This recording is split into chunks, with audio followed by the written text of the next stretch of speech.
to host this first event of, as you can see, the Patti and Ken Moyes Endowed Speaker Series. So I need to make sure, first of all, that I recognize that Ken and his new wife, Jenny, are here with us. I'd like to stand and be recognized.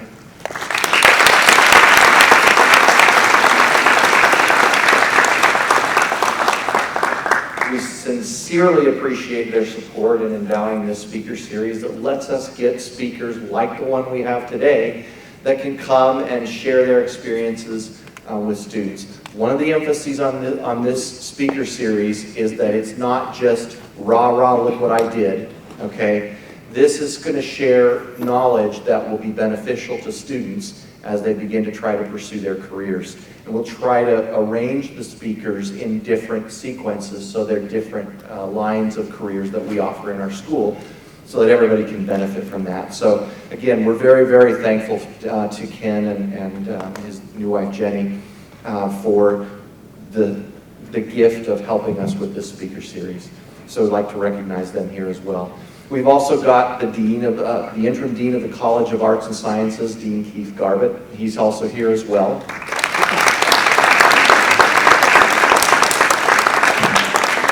And we've got several other people here that are important as well, and I'll miss someone, so I'll just leave it at that. But we appreciate the OSU Foundation as well, our representatives from the OSU Foundation that are here with us and are our partners in all that we do to try to bring these events to you and to try to bring experiences like this to the students.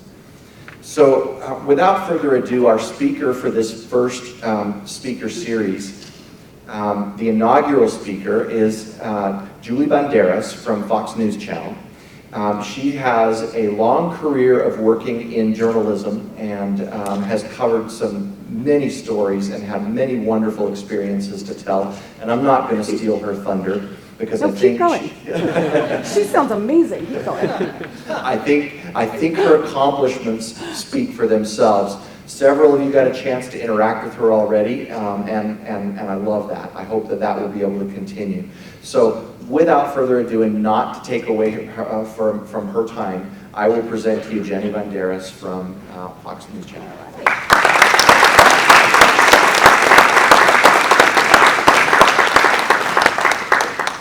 All right. Is this thing on? Yeah? Okay. I don't do typical speeches, so I remember in college when they were like, oh, speaker's coming. Can you hear me? Is this loud enough? Here, is that better? Okay. Everybody in the back in here? Okay. First of all, I just want to welcome you all. I think this is awesome that you're all here. I promise I won't be boring, or at least I'll try not to suck at this. I do want to just first of all welcome, I mean, you guys are in so many different avenues of media, which is so exciting. I was a broadcast journalism major. I'll get into how I chose to do that, but you guys have advertising, public relations, broadcast journalism, sports media, mass communications. So I want to just welcome all you multimedia future stars here today. I really appreciate coming in and getting to talk to you guys. It's been a minute or two since I was last in a college when I graduated. I'm not going to tell you what year. OSU faculty as well, I just want to welcome you all. And right now I just, once again, and I know that you just brought it up, but Patti and Ken Moyes, again, the Endowed Speaker Series, is so special because they decided that they wanted to start a series so that you can hear from people, real people, like people that actually work in the industry. Not professors that are going to tell you, here's what to expect, but I really want to give you what you really will expect when you enter the workforce, and I mean in all different fields. Obviously you're going to all have different experiences, but I know Patti is smiling down on us right now, and I just wanted to welcome Ken and his wife to be here today. Jenny, it was great to meet you guys. They just flew in from California, right? Okay, so anyway, they're here with us today. I couldn't be more honored to be asked to talk to you guys today, and it basically, I love that they chose survival of the fittest. First of all, that's going to be my next book cover because that's so cool. But that is what this is all about. It's just basically trying to figure out how do you enter the workforce and do it in a way where you're confident but you're not intimidating. It's very scary, especially in media. It's so competitive. And if somebody would have told me, You know, back when I graduated in college from Emerson College in Boston, what I now know today, there are 3 rules of success that I have learned the hard way. So I'm trying to hope that I can somehow save you some of the agony that I went through. Setbacks are setups. Setbacks are setups. You are gonna have so many setbacks. I mean, all of you started somewhere, right? You were babies, you were toddlers, you took your first steps. A toddler doesn't just learn how to walk right out of the womb. You have to learn how to do that. And every time you fall down, you get back up. Setbacks are setups. Just please remember that, because when you enter your first job especially, just when you think you've nailed it, you have another obstacle. You're gonna have another challenge. How do I get through that? Don't get discouraged. Those are like the main key things. Don't overthink things. It's just so important to be confident, but of course we're all gonna have our insecurities. But just remember, you know, everybody's in the same field. We're all human. We all make mistakes. If you've ever met somebody perfect, let me know. I have yet to meet a perfect person. So own your mistakes and don't take yourself too seriously. I can't emphasize that enough. If you've ever watched Gutfeld on Fox News Channel, you know that I'm not the most serious person. Also want to talk about being a step ahead of your challenges. Always kind of like look 3 steps ahead. Like when I'm reading the teleprompter, for example, I never proofread and I never prepare. So, and the reason I do that is because I want to sort of challenge myself and always face a challenge head on. So don't expect things to come to you easily. Work for them, obviously, but you always want to be a step ahead. Step ahead of your challenges and just drive, you know, determination, tenacity, which is a word that my father always drilled into my head growing up. And most importantly, be real. Do not ever lose sight of who you are. People, as you know, in college, growing up in high school, can be very fake. People in television can be very fake. You know, like a lot of people in television, they say that we're like left-brained or right-brained. I don't know what kind of brain, but there's some people in this business, obviously, that are not in it for the right reasons, but you have to get into any career that you choose for yourself, for nobody else, because you are the one and only person that's always going to look out for yourself.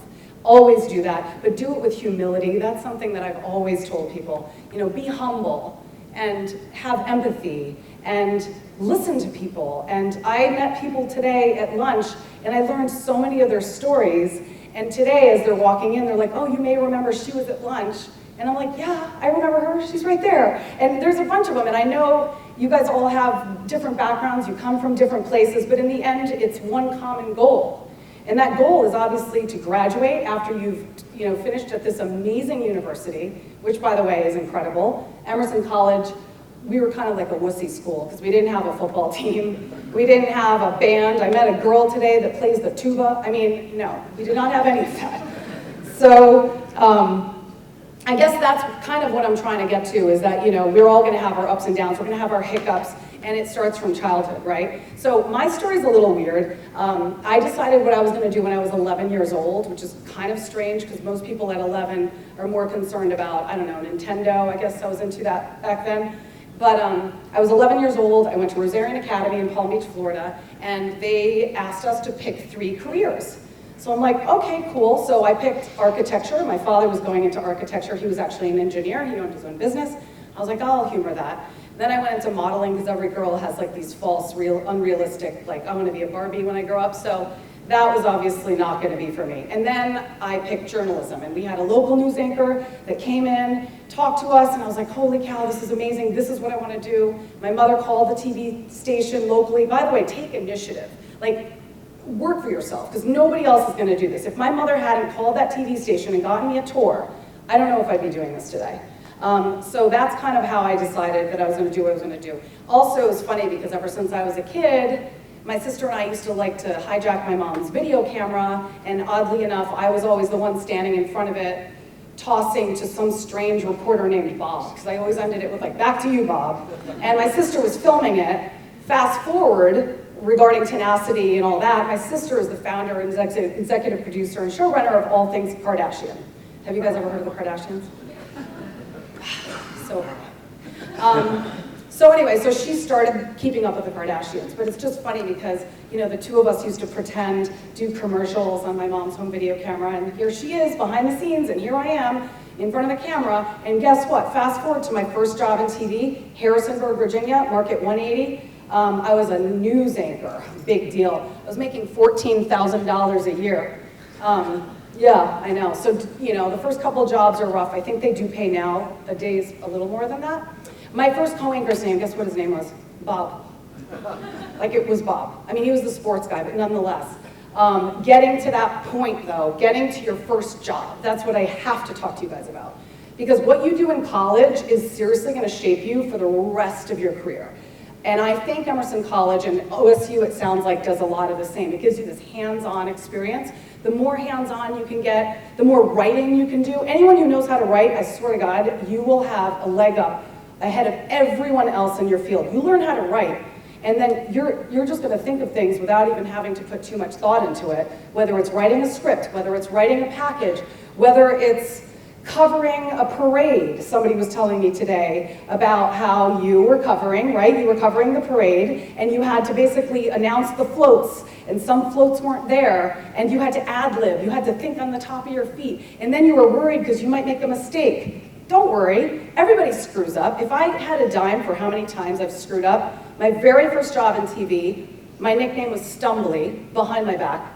I couldn't get through a script for more than 10 seconds without royally screwing it up. I was tossing to a sports reporter's package at the time. This guy, Brian North, he was a local celebrity in Harrisonburg, Virginia.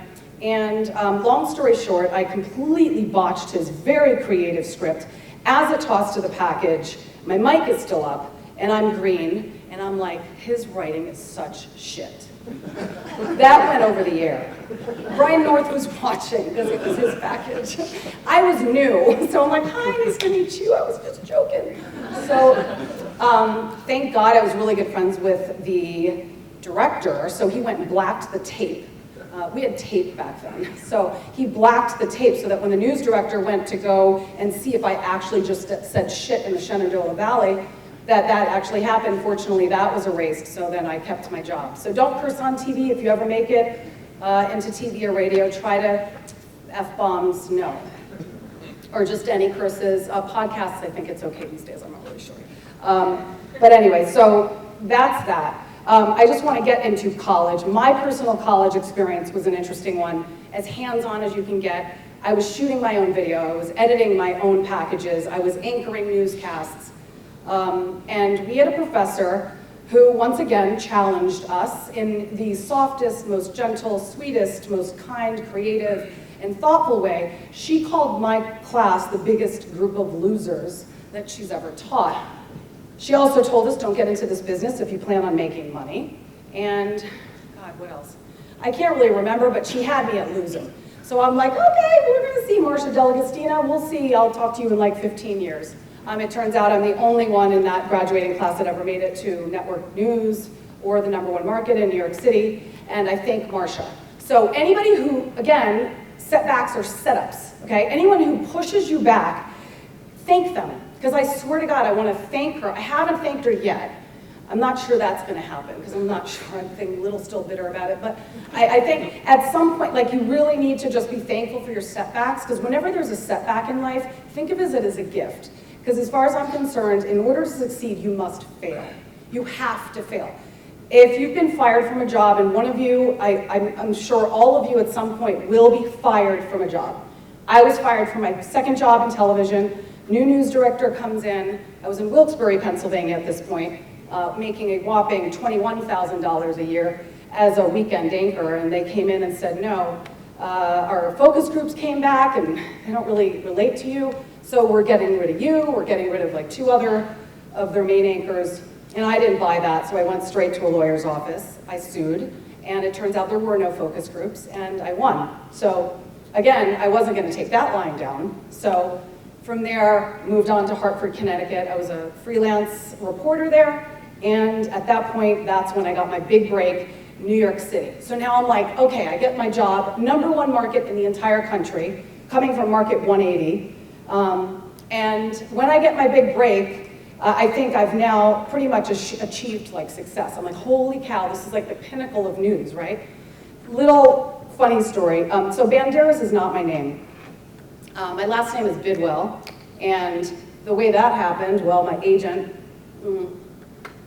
and the news director at the time, Neil Goldstein, God love him, but he thought that I needed to appeal to the Hispanic demographic in New York City. So they were like, hey, you know, we'd like you to go with your maiden name.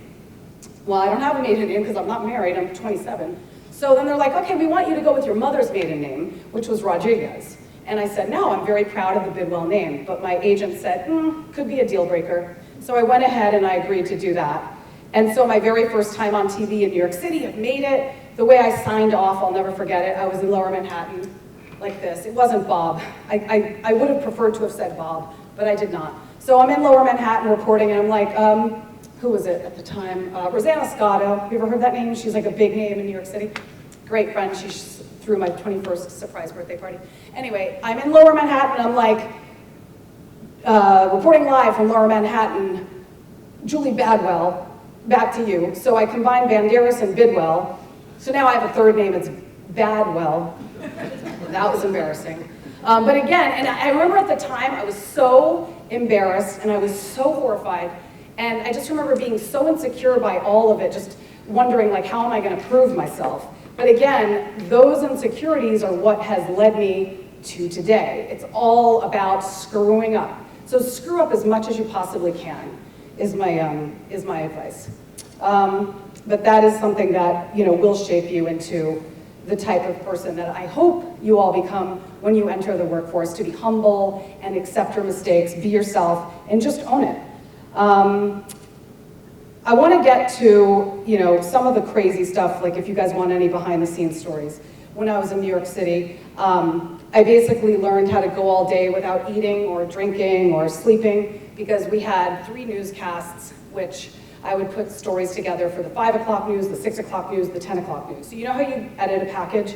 So I had to do 3 in a day. I wrote them all myself. I got into work at about 2 to 3 o'clock, and I managed to write all 3 of my stories. I was on the air at 5, one at 6, one at 7, or no, at 10. And the newscast used to start with, it's 10 p.m., do you know where your child is? And I'm like, do you know where Julie is? She's asleep in a van, starving. One of the stories that I went on to, they sent me to John Gotti's funeral, which was interesting, because you can only imagine. And at the time, my original story was I was supposed to cover the Victoria's Secret fashion show. So I show up to work with like these red painted on pants, essentially. I had the body back then. And like a black tank top and like this black lacy number. And I show up to work basically looking like I'm gonna dance at a club. And they're like, no, you're gonna go cover John Gotti's funeral. I'm like, are you freaking kidding? Like, and they're like, and we want you to stand outside and interview as many people as you can. I'm like, oh, perfect, so you wanna hit on me. Because I now have to put a microphone into half these people that should be in prison, or they've killed somebody and gotten away with it, and now I'm at John Gotti's funeral. So that was interesting. I drank a lot of beer in the news van that night. There was an article in the New York Post which wanted to slander me because I was from Fox. I'm not making this up. I didn't think I was going to tell the story, but the title was, if the Fox fans rockin', don't come knockin'. And there was like some rumor that I was inappropriate relations with the photographer. So that's another thing. Always remember, as you succeed, people are going to want to rip you down. This is when I'm like climbing the ladder, I'm starting to make a name for myself, and of course, somebody's always there to try to knock you down. That was one, that was kind of big. I hope you never get written up in the New York Post and be accused of such a horrific thing, but it did teach me to be stronger and not to let those who want to knock you down win. You always have to come out on top. So now fast forward to Fox News Channel. I get hired in 2005 as a correspondent. Now, I'm in national news. This is the best, this is the top. Like, I'm ready for anything. Not so much. So my very first job, where they decided to, give me an easy story, they flew me to Boston to shoot a simple stand-up. So I went there in my pants and sweater, it was winter, and my boots. I flew to Boston, I shot a stand-up, and they were like, okay, well, so now it's time, we're gonna actually send you to Florida because we want you to, I know nothing about sports, by the way, like nothing, of course, because I'm from Emerson. So they fly me to Florida with the clothes I have on in my purse, like I had no toothbrush, I had nothing, to go cover spring training for the Yankees And I'm like, cool, I love football. But it wasn't a football team, they're baseball. And so anyway, so I went and I covered that, and then next thing you know, they send me to, they're like, no, we gotta reassign you. In the meantime, I have no clothes, I have my purse. And so they're like, we're gonna reassign you, we're gonna send you to Homosassa, Florida. I don't know if you guys have ever heard of the Jessica Lunsford case with John Cooey. Horrific case of this little girl who basically was abducted by a registered sex offender who lived across the street and sexually assaulted her, murdered her by burying her alive. That was my second story ever at Fox News Channel, and here I was thinking, I'm ready for anything. Throw it at me, give it to me. Like, I've gone through everything, including a story back in Virginia where I actually had a report on how West Virginia made it legal to eat roadkill. So I'm like, if you can cover a story like that, you can cover anything. I still hadn't gone shopping for clothes, so I ended up filling a suitcase of clothes that I bought at Macy's. Thank God they paid me back. So there's that story. Once again, I'm finally getting in the groove of covering this really huge story. It's like the biggest thing I've ever done in my entire career. It's national, and it becomes, the Jessica Lunsford Act was actually a law that got passed after my involvement with politicians in the state of Florida, so that registered sex offenders can no longer be let out on the street. It was disgusting to me, so I got in touch with the senators, and I get way too involved in my stories, that's the other thing, because I care, and that's what I want you guys to do. I don't want you to just show up at your first job and just go there because you're filling a role. You want to care. You want to, you know, I was talking to some people at lunch today about how when you start to report on whatever it is, or if you're writing about something, or you do a podcast, like really think, if you're interviewing somebody, for example, listen and care, because those people have a story. Everyone's got a story. All of you have a background. All of you have gone through horrible times at some point in your life, have experienced loss, right? But newscasters oftentimes get so hardened by the stories, like the Jessica Lunsford story. I was so blown away at that story and watching all the reporters from CNN and all the locals just sitting there, like reporting it. I was like crying at the end of the day. I'm like, how are these people going on the air and showing zero, like such a lack of empathy? That's when I realized I had a niche. And somebody once told me, the president of NBC, when I interviewed with him many years ago, find a niche. Find something that really lights your fire, gives you passion, because passion comes through. And I hope that I'm showing you how passionate I feel about this industry and how much I pray that you all are able to find that passion, because once you find it and learn how to write, I mean, the sky's the limit. After the Jessica Lunsford story, I thought I'd been pretty much done. I'd been in Florida for 3 weeks. I went through, you know, days and days of unexpected reporting there. And then the next big story happens, and they're like, okay, we're gonna send you from Homosassa, Florida, over to Tampa, Florida. Have you guys ever heard of the Terry Schiavo case? Okay, so Terry Schiavo was a girl who basically didn't have a will, a living will. She was in an accident. She was a vegetable, essentially. And her boyfriend at the time, husband, had said that she told him that if something were to ever happen to me, I don't want to be living off of feeding tubes, I don't want to be on a ventilator, please let me die in dignity. But her parents, on the other hand, did not want that, and they wanted to fight the criminal, you know, the justice system. They wanted to fight in the courts. So basically, this just turned into the biggest story of the decade. Like, the biggest story of the decade. This was in, I'm gonna age myself now, 2005. Yeah, it was 2005, and this right to die case ultimately was appealed, and it made its way all the way to the Supreme Court. And I was there, front seat and center. Anderson Cooper was to my right, Sean Hannity was to my left, and I just started at Fox News Channel. And everybody back in New York and at our Washington, D.C. bureaus, they were probably like, how the hell did this girl get the top story? She just started 2 weeks ago. I'm like, well, they sent me to Boston to shoot a stand-up, and here I am. So anyway, so I covered that for 3-4 weeks. They eventually did remove the feeding tube. I was there from beginning until end. That was just like sort of life-changing. So that's kind of where I got my feet wet. It was the first 2 weeks of work. And that's kind of what I'm trying to explain to you guys, that like, just when you think you're in the door, just when you think that things are starting to get easy, just when you feel like, I'm finally in a groove. Something's gonna throw you off. Something is gonna throw you off. But just like when you were kids, you didn't, come out of your mother's womb knowing how to ride a bike, right? You didn't come out of your mother's womb knowing how to walk. You had to learn how to walk. And those first footsteps, your parents will show you, I'm sure they have video of it, you fell down a lot. First time you were on a bike. Who here knows how to ride a bike? All of you, right? But you didn't at one point, so that's what I'm saying, that if you teach yourself to persevere and basically push through all these obstacles, people try to, break you down, you all ride bikes, so you're all gonna get a job, and if you set your mind to it, I'm all about manifestation. You tell yourself, I wanna go into sports media, damn straight, you're gonna go into sports media, and don't let anyone else tell you differently. Marcia Delagostina, I would like to tell her to go shove it. There's just a couple little things that I had written down to make sure that I don't forget anything in major in particular. Okay, so there was my reporting career, right?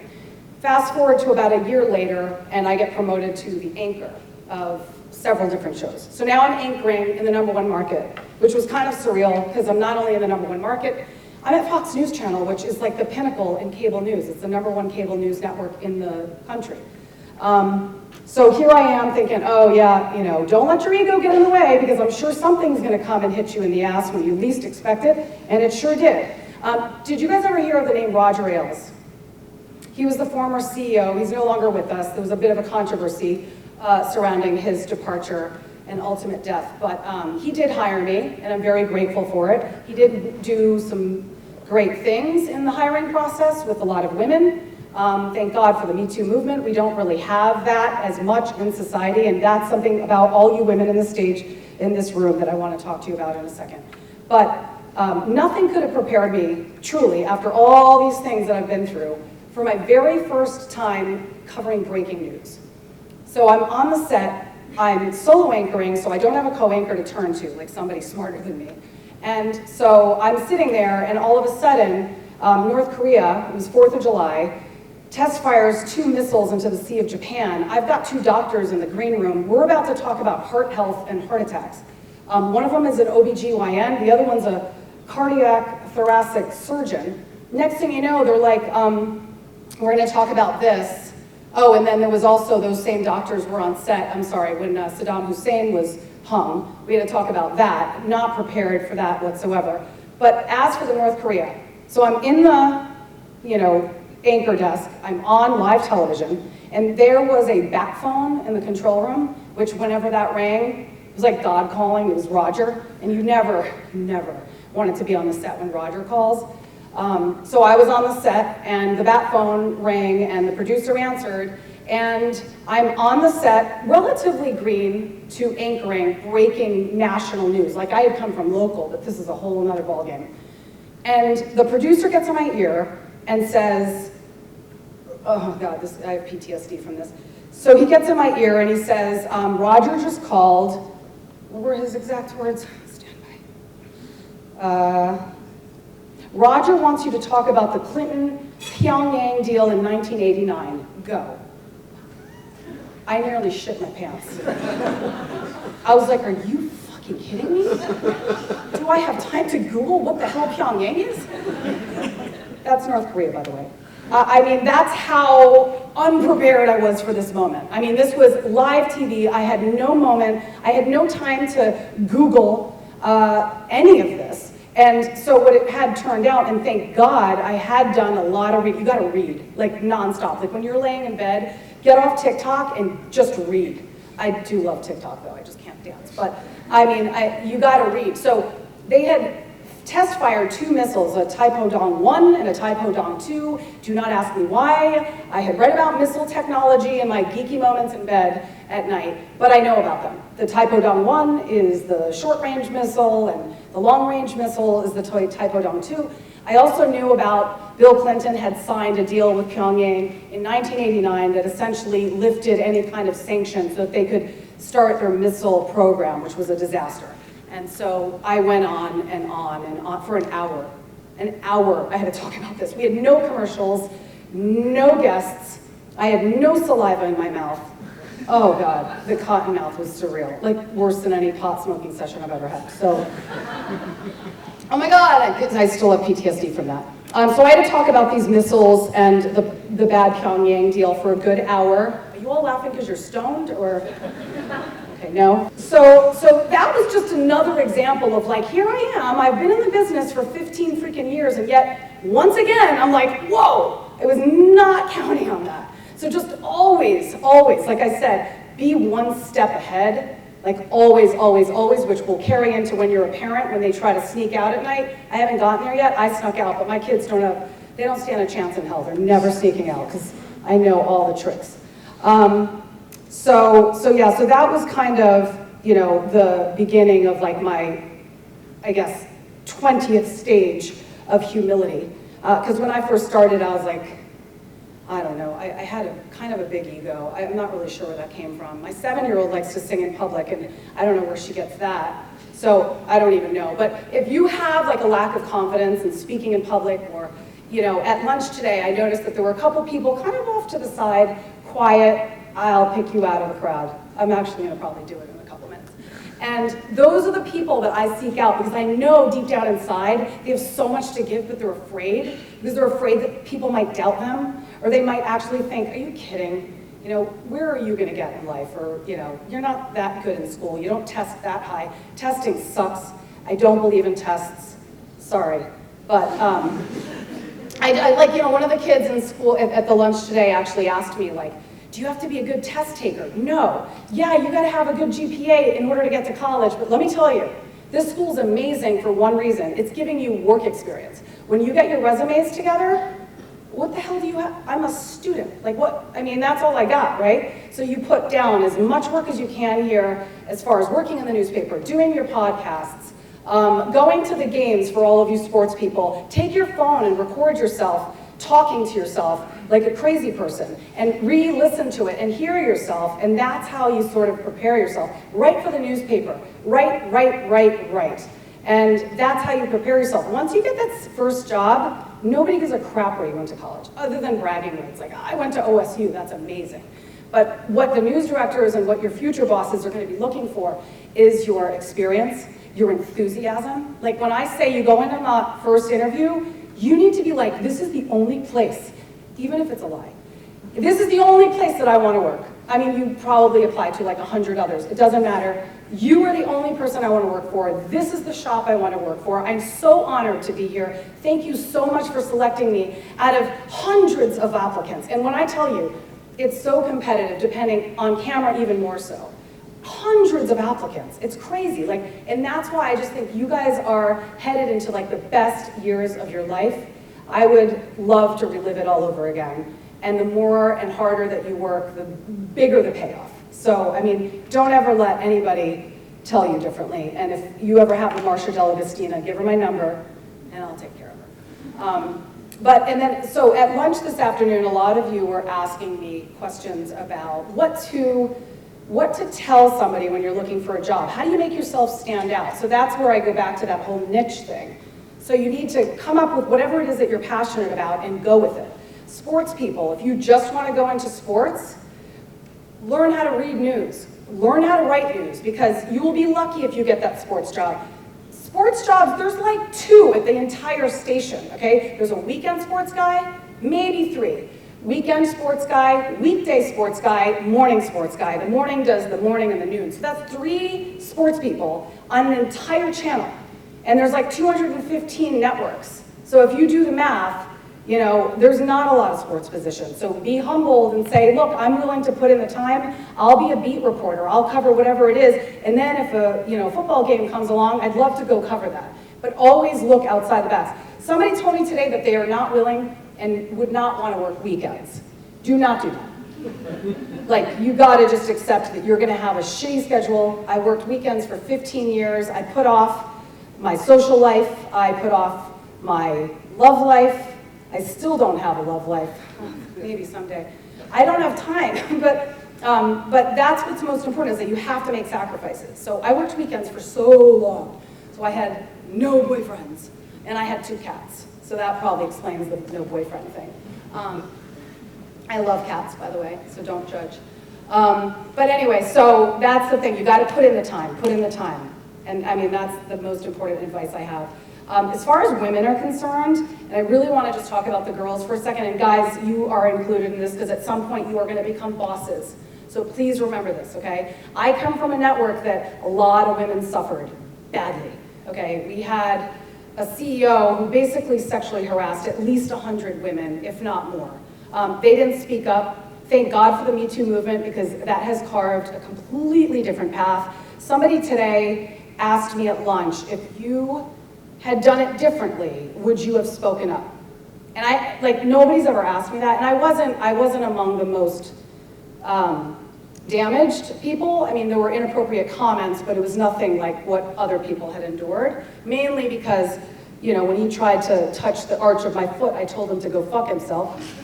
So that backfired for him, but there were other women that did not feel the need to stand up for themselves. And would I do it all over again? Like, would I have gone to HR and said, something inappropriate happened to me today?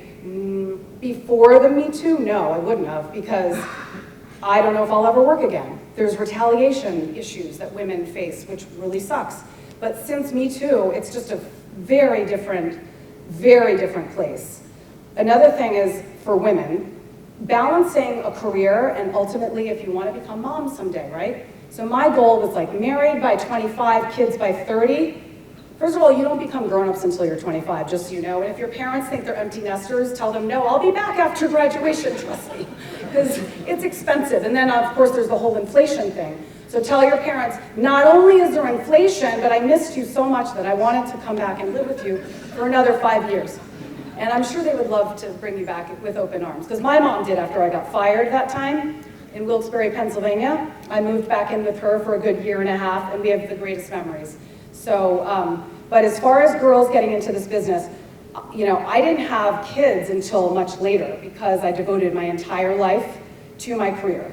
And I know a lot of moms that are now my age that did not do that. They had kids at age 30. They gave up their careers and they regret it. They literally, every female friend of mine that went to college and went into her career and gave up their career, and I think stay-at-home moms are heroes. I honestly think they work way harder than any women that I know. But just remember, you can have it all. You can have the husband, you can have or boyfriend or girlfriend. You can have all of that, and you can have a career. You can have it all. So do not compromise yourself ever for anyone. Okay? I mean, your children will be so much better off to see, oh wow, mom is working. Mom is at Oklahoma State University today. I wasn't home for my daughter's piano lesson today, but they know that I'm actually doing something much more important. And that's the examples that moms, girls need to set for future women in this generation. And so for all of the girls in here, do not ever let anyone tell you differently. If you have a boyfriend or a girlfriend and they try to hold you back, you break up with them. That's, I mean, the bottom line. I mean, you can't let anybody hold you back. And I think women are much better off this day and age. And I believe there are so many communities that, you know, suffered so much more when I first got into this business. So I'm really happy that at least I was kind of part of that, in that, you know, we endured a lot of crap.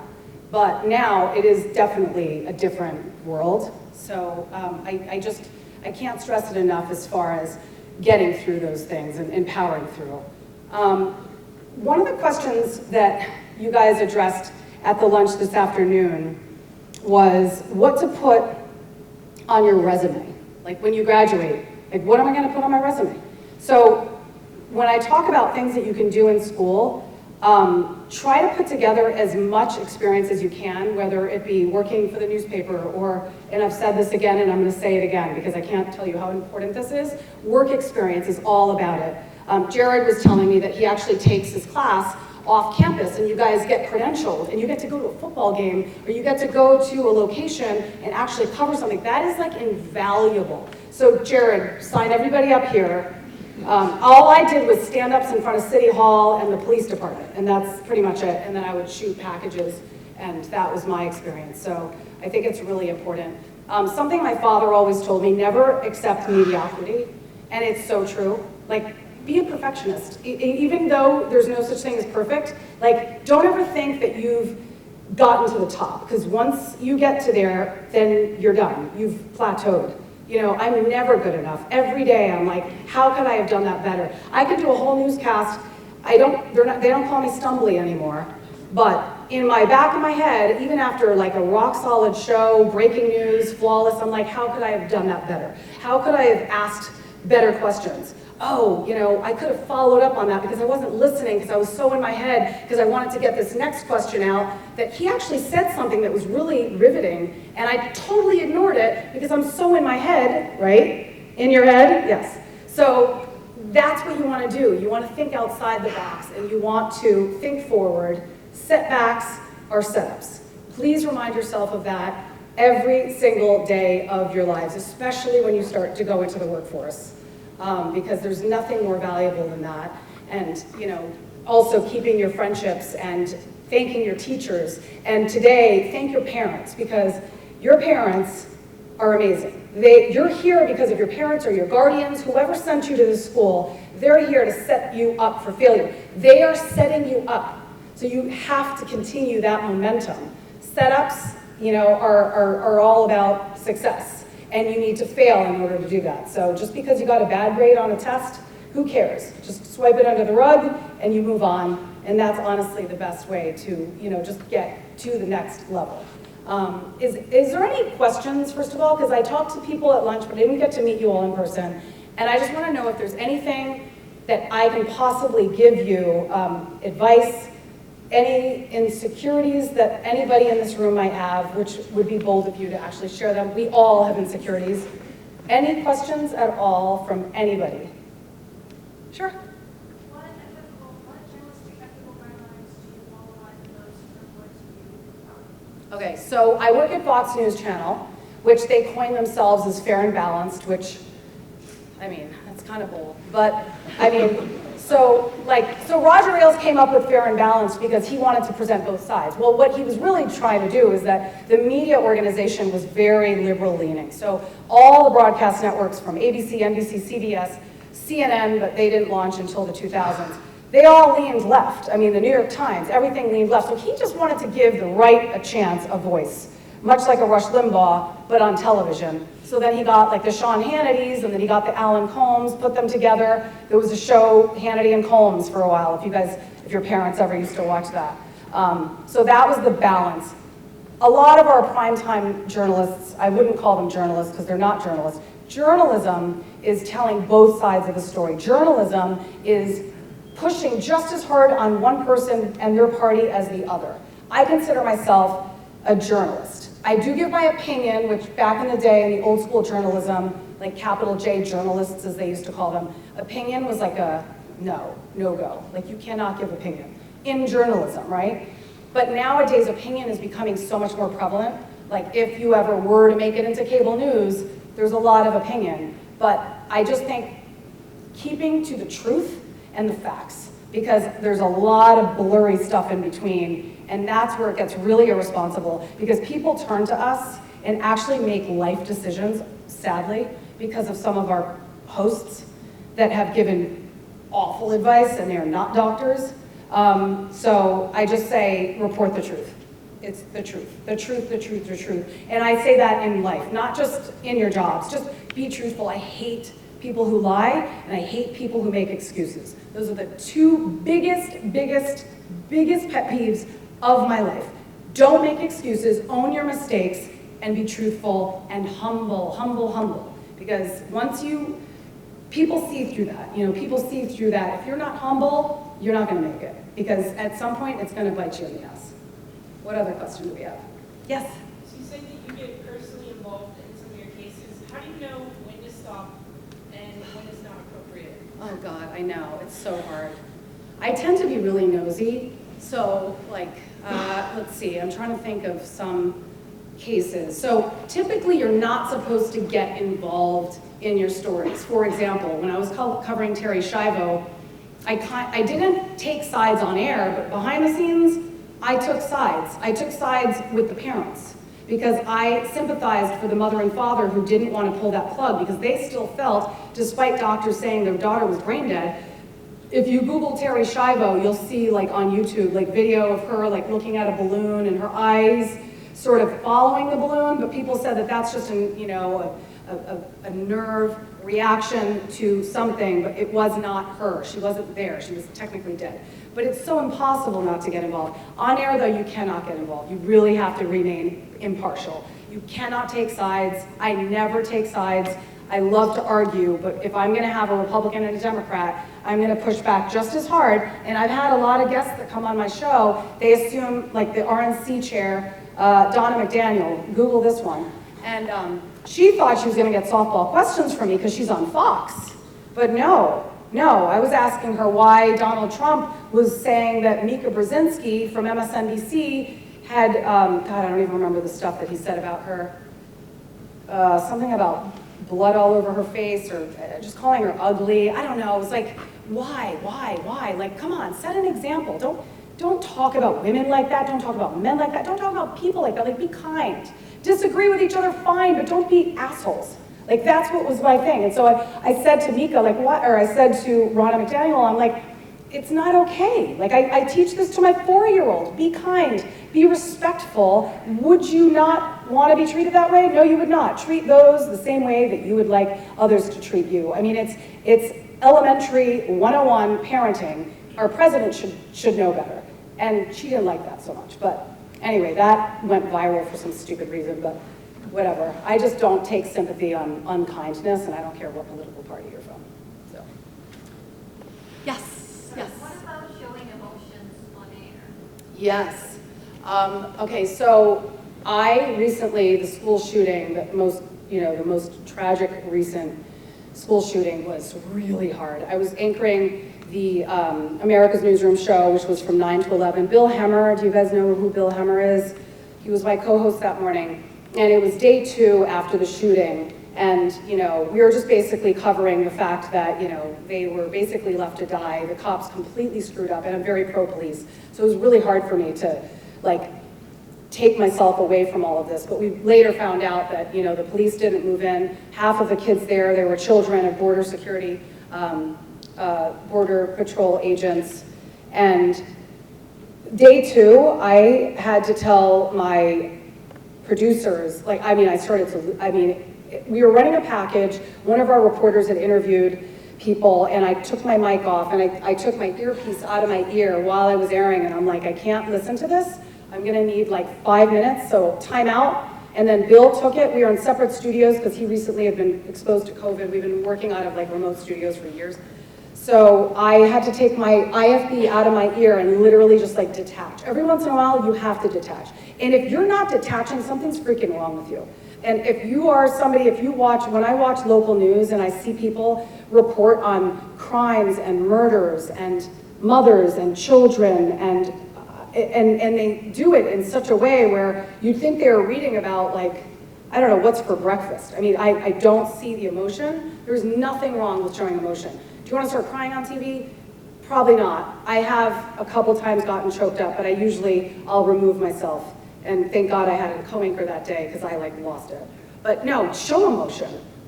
Oh my God. I mean, nobody wants to see a robot on television. We're not robots, we're human. And that's part of the news business that I think a lot of people become so desensitized. I've been in this business since, once again, I'm aging myself. 1997. Please don't do the math. And I am just as sensitive to these stories as I was back then to now. I mean, I will never become, the moment you're desensitized, find something else to do, honestly, because you're doing the public a disservice, because the public is finding this information out as you're delivering it to them. They could have a loved one that was involved in that, God only knows. People have found out their loved ones died because they heard it out of my mouth. Think about it. Have they not heard about their loved ones yet? Possibly not. So how would I deliver that awful news with empathy? And that's just, I mean, with your friendships, with everything, I mean, that's just, you can't live without it. Yes? Trying to change your last name, how do you feel about that? Is it wrong? Yeah. No, I was pissed. I was like not happy about it. But I mean, my agent was like, oh, it's a deal breaker, possibly, and am I going to give up this opportunity for the #1 market? I mean, I worked my butt off to get there. And he's like, don't worry, we'll change it back in 3 years when your contract's up, we'll change it back. And it turned back that I then made such a name for myself in New York City. By the time I was at Fox News Channel, I approached Roger about it. At one point, he's like, everybody knows you as Banderas. Like, you can't, you know, what? It's like J-Lo. She's not going to go by Jen Affleck. I mean, who the hell is Jen Affleck? Like, no. So, unfortunately, I was stuck with it. I'm glad my sister chose the name. Did I go through why I chose Banderas? It's a good one. So, my last name was Bidwell. They were like, pick a family name. I didn't like Rodriguez. So then I went to my sister. I was in San Francisco at the time, went through the white pages. Those were phone books. I know you guys don't know what those are, but they were made out of paper. So I went through the phone book and I'm like looking, and there's like so many Spanish people, so I'm trying to find me there, and I'm like, no, I didn't identify with me in the white pages. So then my sister was like, oh, why don't you just go, and then we started going through celebrities, famous celebrities. So she went with Lopez. She's like, oh, you could be J-Lo. And I'm like, that is an awful idea. So then she said, oh, Julie Banderas, you could go with Banderas. There are no Banderases, there's just Antonio from all I know, and you can keep your initials. And I'm like, sold. I get to keep JB, I'll switch it back to Bidwell, and here I am, stuck as Banderas. But at least I'm open about it, and I own it. So, like, once again, just own even the things that you're not proud of, and I'm not proud, to be honest with you, that I changed my name. That's a regret of mine. So, but maybe you guys won't make the same mistake. Yes? Oh my God, so accurate. Like accurate to a T. Yeah, like literally to a T. It actually was worse behind the scenes in that movie. Yeah, Megyn Kelly was featured in that. She's one of my best friends. And she and I sort of, without getting into too much of the dirt of it, we were best friends, and we basically had a pact that, you know, do we want to blow up our careers or do we want to continue, right? And Gretchen Carlson, which, do you know how many times I walked into Roger Ailes' office? Back then I had a BlackBerry. You guys ever heard of those? It's not a fruit. It's an electronic device, BlackBerries. So I had my BlackBerry, and every time I'd walk into his office, he'd say something just completely inappropriate. Like, he had this thing, my agent warned us, when you get in there on your interview, just remember, spin. Like, you walk in, you're gonna stand up, and you're gonna do a 360 so he can see you from all angles, which is so gross. And my agent knew about it. It was like, industry-wide, everyone knew Roger Ailes someday is gonna ask you to spin, and I was like, oh, hell no. I'm like, I'm not spinning for some fat, old pig. No, I spun. I mean, it was quick. I was like a really fast spin, but nonetheless, I did. And so many of us sort of just held back. So many times I wanted to go in there with my BlackBerry and record our conversation, but I was so scared to death that it would somehow be detected and then I'm ruined forever. So we made a pact. We're going to keep our jobs and we're just going to keep our mouths shut until one day I know we're going to be able to speak about this. But if you get fired or I get fired, I sue, you got my back, you sue, I got your back. That was our pact. And Gretchen Carlson actually is the one who came forward, not until after she was fired. And a lot of people criticize her, like, why didn't you speak up ahead of time? Hello? Me and Megyn didn't. I'm guilty of it. Gretchen spoke up because she got fired. She was fired, then she spoke up. So again, the Me Too movement has changed all of that. I mean, the human relations departments all over the country know better. Like, you guys are in such a better place than I was and your parents were growing up. Oh my God, I'm probably the same age as your parents. And maybe even older. Oh, I don't want to talk about it. Okay, yes? How many times are good to make an ethical decision you didn't agree with? Oh, that's a good question. An ethical decision that I didn't agree with. You mean like say something on the air that I didn't believe in? Oh God, that's like a lot. I'm embarrassed to admit how much that happens, actually. Okay, oh God, that's a tough one. I work at Fox, so, exactly. So, like, I come from like a very socially liberal, I mean, I was raised by conservatives, but I'm socially liberal. I am so pro-LGBTQ. I am so pro-trans rights. I am so pro equality and so pro acceptance of all kinds, colors, creeds, whatever. So it's hard sometimes because I do tend to surround myself around people that don't think openly. So one thing I'm proud of is that I've always stood up for that. I have never, and I will never bow down, and like all my gay best friends that call me a fruit fly, that was like my nickname. Carson from Queer Eye from the Straight Guy, yeah, I proudly, that's another reason why I was single, because all my best friends were gay, and I was at the gay nightclubs every Thursday night in New York City. So I was a proud fruit fly, and I still am, but I will never bend on that.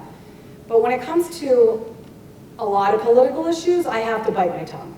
I did speak up a couple times. I know I'm in Oklahoma, and I know that Second Amendment rights are like a really big deal here, right? And in all over the country, in every red state in the country. But I cover so many school shootings, and it is so hard for me not to get super frustrated about some of the laws that you can actually be old enough to drink at 21, and also you can buy a gun before you're old enough to drink. I mean, that to me, unless it's a hunting rifle, and I'm not going to get into Second Amendment, but those are things that I've sort of had to bite my tongue on. And then I finally did say something about how I didn't think that AR-15s had a place in anybody's life, because like, why do you need a semi-automatic rifle? Like, I'm all about, I love to shoot. I like to go to shooting range. I actually shoot a bow. I actually own a Hoyt bow, and I shoot at Mackenzie target. So like, I get it. I love archery. I love target practice, but I mean, school shootings happen for many reasons, mentally ill, whatever. But I have had to bite my tongue a lot when it comes to that, because the couple times that I spoke up, I got so much backlash, and I'm almost like, why, it's almost not worth it. Like, why, I'm not gonna convince people differently. I'm not trying to change people's minds, I'm just gonna stick to the facts. But when it comes to certain things like that, I have bent a little bit. And I think about it, and I'm like, oh, I'm cringing because I really don't feel that way, but I just said I did. So yeah, you have to be careful because you don't want to alienate a certain audience, because then they change the channel. We do have ratings and bills to pay, and it is a business, so you kind of have to toe a very, very fine line. So, but do not ever, like, what's the word I'm looking for? Don't ever give up on your values. Like, stick to your values. Do not let values or anybody else switch your values. Hold on to your values, because without that, you know, you're lost. There was a question in the back. Oh, I saw you outside before this, remember? Yeah, hi. You can stand up, because I can barely see you. What do you like about working at Fox? Fox News. So I have worked at Fox since 2005. I've interviewed at every single network, literally, like CBS, NBC. I interviewed with The View several times. The View actually wanted to bring me over. Meghan McCain is a good friend of mine. I'm friends with the McCain family. John McCain, rest his soul. I love him so much, I could cry. So, what was the question? Oh, right.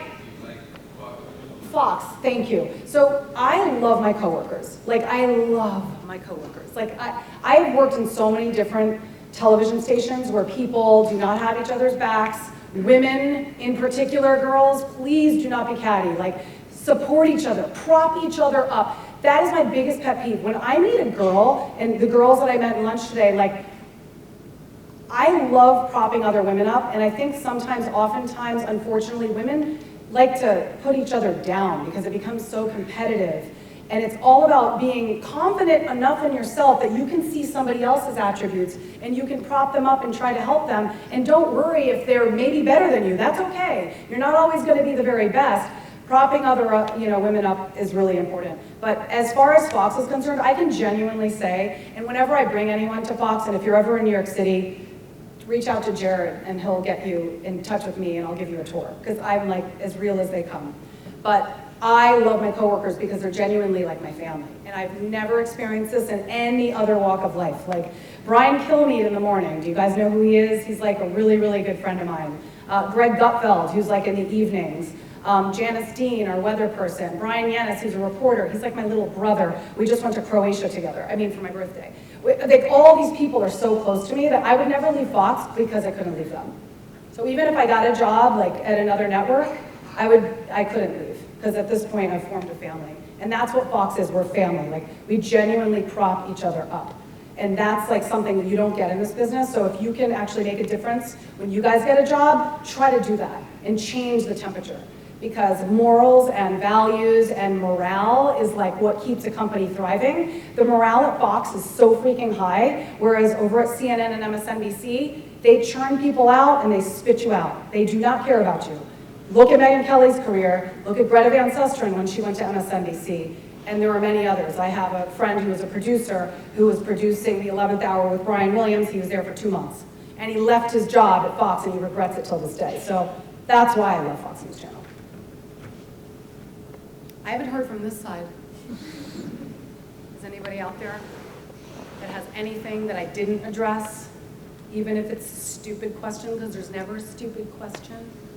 Embarrassing moments, I can share those. Yes, go ahead.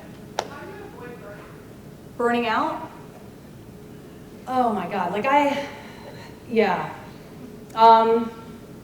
I think adrenaline is a big part of my business, and that keeps you awake. Like if you start to get bored, then something's wrong. Because in this industry, things are changing so fast. I mean, every single day, it's a new adventure. It's a different, unexpected turn. And you can't get burnt out. The business that you guys are going in is pretty badass. I mean, it's like, it is fast-paced, and you gotta keep up with it. Like I said, always stay a step ahead.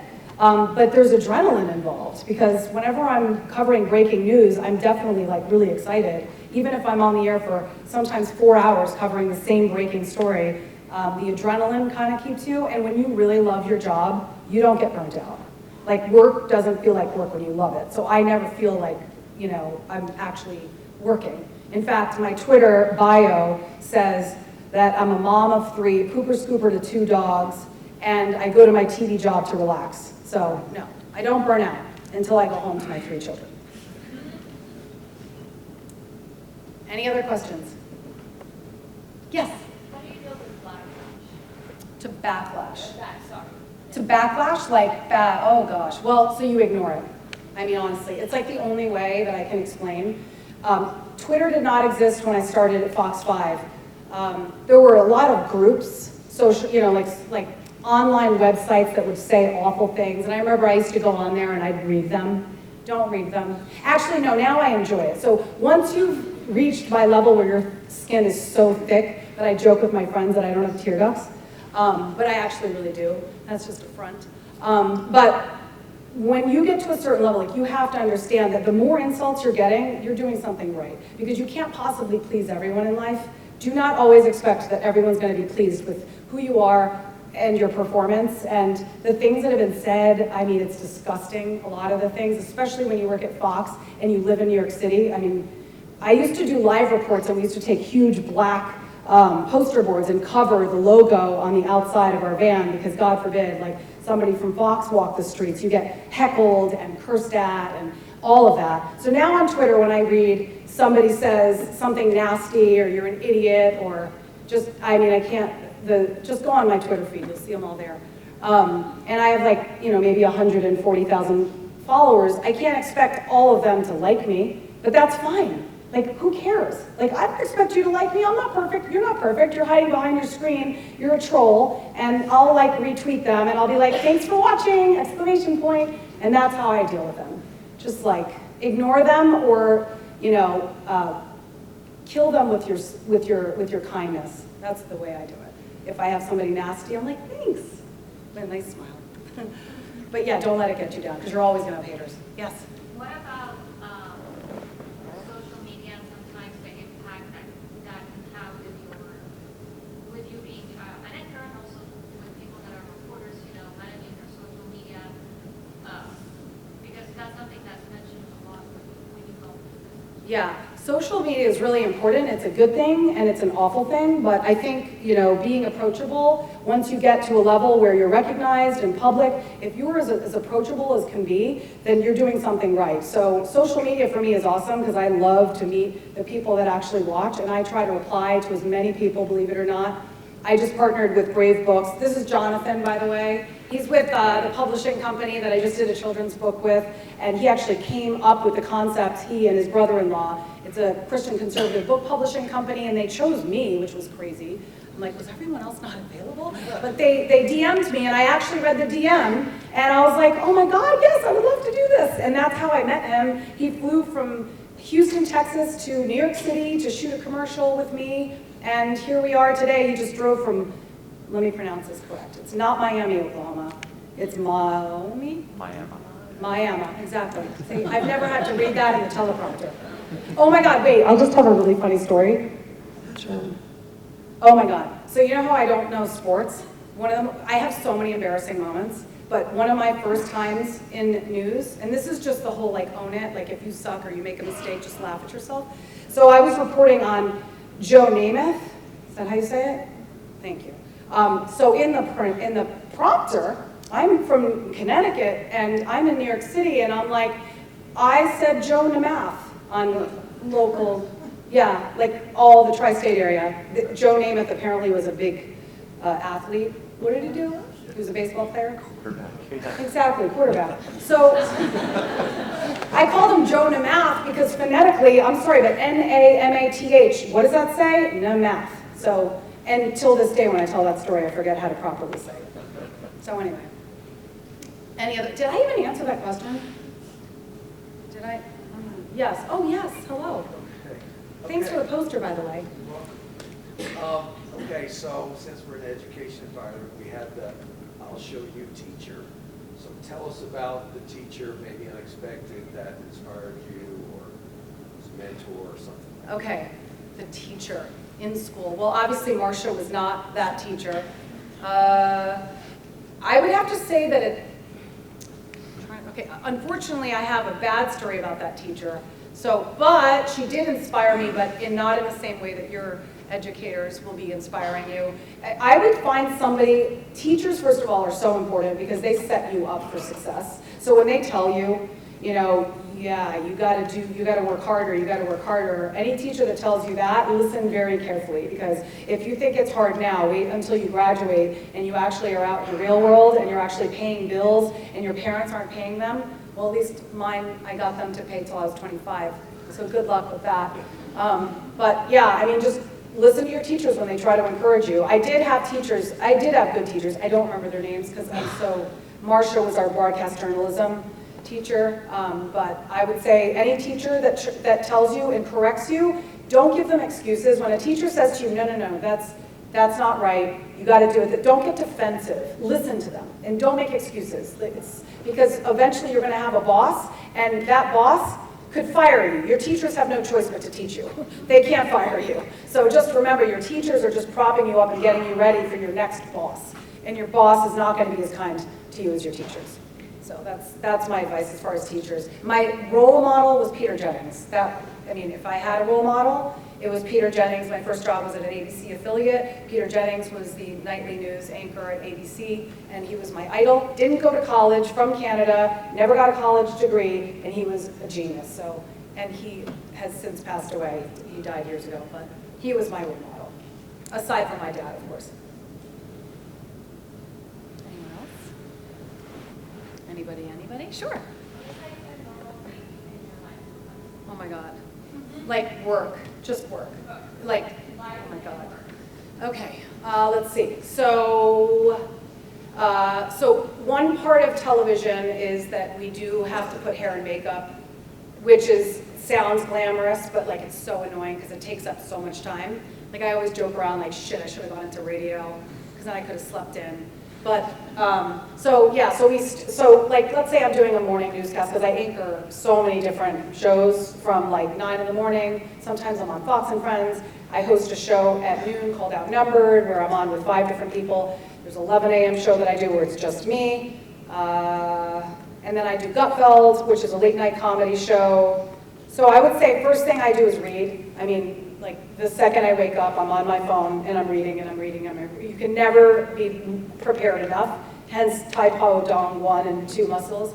So I read, I get into the makeup chair, I get my hair and makeup, that's about an hour or so process, and then get into the studio probably about 15 minutes early and just get in there and do the show, and then we have a post meeting. And then we have a meeting for the next day, and we're all pitching ideas, as hands-on as you can be. By the way, whether you go into TV news as an anchor or a producer or a writer, the more ideas that you bring forward and the more that you actually contribute to the final product, not only the more respected you'll be, because you don't want to be that slacker who just expects everybody to like hand it to you on a silver platter, but the better you'll be and the faster you'll rise. So the harder that you put in, you know, the faster that you'll get there. As far as my personal life, like when I'm not at work, that's when the work actually begins, because I have 3 children. They're ages 6, 9, and 12. That's right, all 3 came out of me.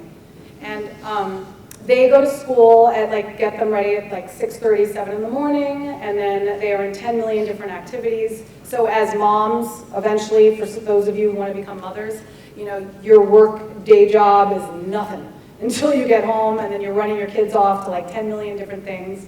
And then, stupidly, I volunteered to be the class parent, which I've dodged that for so many years, because I'm like, who has that kind of time? So now I'm one of my kids' class parents, collecting like dues, class dues, and the other class mom who does not work texts me daily to ask me how many dollars we have in class. I'm like, you think I've had time to add up my Venmo? Sister, I don't have time for that. I'll get back to you next week.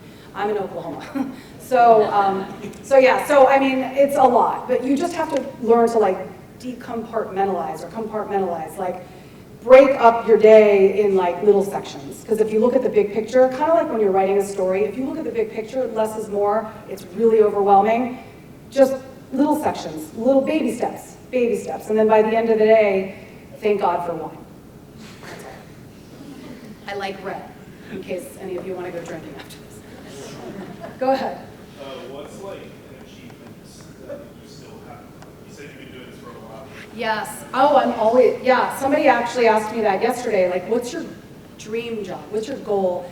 And it's taken me years to get to this place, but I've always wanted to be a talk show host. I mean, with a live audience where I can engage the audience and also engage my guest, but like listen. The one thing I noticed that a lot of people don't do is listen, like really listen. And care about those answers and want to ask follow-up questions, because I've just heard your question, like I was talking about earlier with interviews where you're almost like too in your own head. Like, make it all go away. Don't overthink anything. Just live in the moment. Don't overplan. Like, I did not write a speech for today. I mean, at all. I wrote your names down. That's about all. But you know, you just don't, I mean, the less is more. Obviously, when you're starting out, you're going to want to write it down. I remember I used to write on my notepad all my intros and outs and tags to my packages, and I tossed it. It was like a security blanket. I always held it in my hand because I never wanted to be without that security blanket. I didn't drop that notebook until I got to Fox News Channel after covering Terry Schiavo. I did 18 to 20 live shots in a day for affiliates all over the country, for radio, and then I was on from like 7 in the morning till 11 o'clock at night. So when you ask about my day, it can go anywhere. It can start at 7 in the morning. Well, really not. It would start at 5 because I have to be on the air at 7. And then I'd go through Bretta's show, which was at 10 o'clock at night. So I'd be done by 11 p.m. So I'd work 18, 19-hour days. During Terry Schiavo, I did not have a day off for 3 weeks. I also covered the Natalie Holloway case, if you guys are familiar with that one. That was in Aruba. I worked for 3 months straight without a day off. So, and that was already when I was at Fox News Channel. So just when you think you've made it, you haven't. Because then, you know, another obstacle will be thrown your way. So don't have a big ego, like be humble. Like, I can't stress that enough, to please be humble. Like, don't ever think that you're better than the next. Just say, oh, I think I'm pretty good, but I want to help the next. I want to help that person next to me because maybe they need my help. And then you'll be loved and respected, and that's how you climb the ladder, by getting respected and respecting others. Any others? Can I just tell you a really embarrassing story? So my very first job, Harrisonburg, Virginia, WHSV, Shenandoah Valley. I came from Boston. I drove into that town and I was like, holy crap, where am I? Like, you think Stillwater's small? No. And I had heard of like cow tipping. I know that's a thing in some places, but I came from Boston, so I was like city mouse, country mouse. And so I got there and all these people told me that, you know, like the mail service was so slow that they'd come in on horse and buggy. And I thought they were serious, and I was like, oh, wow. Okay, so I didn't know that this was, okay, cool. So I'm driving into work, my very first job on TV, on television. I had to be on the air at 6 a.m. I'm driving in at like 4:30 in the morning. It's pitch dark.